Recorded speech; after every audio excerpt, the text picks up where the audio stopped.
كذلك كنت أقرأ قديما قوله تعالى: ولله على الناس حج البيت من استطاع إليه سبيلا، ويعقبها قوله تعالى مباشرة: ومن كفر فإن الله غني عن العالمين. فأقول في نفسي: ما علاقة هذا بذاك؟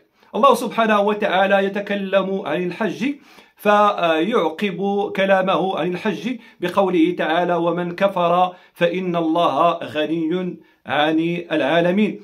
وهذا فيه إشارة واضحة إلى أن الله سبحانه وتعالى ليس بحاجة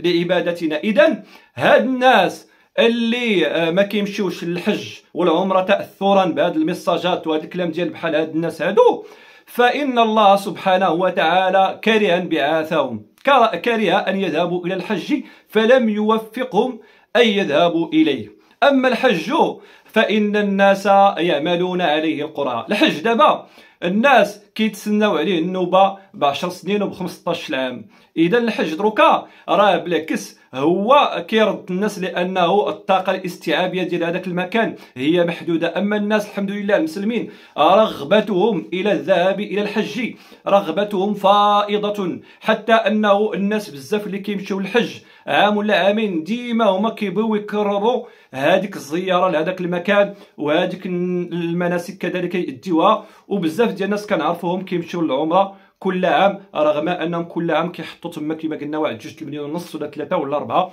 كل عام ورزقوا. اذا دروكا راه الحج كيمشيو ليه الناس، وراه هذا الكلام ديالكم اللي تتقولوه راه خفوا به على ظهوركم وخفوا به على رؤوسكم. اما الناس راه كيمشيو للحج.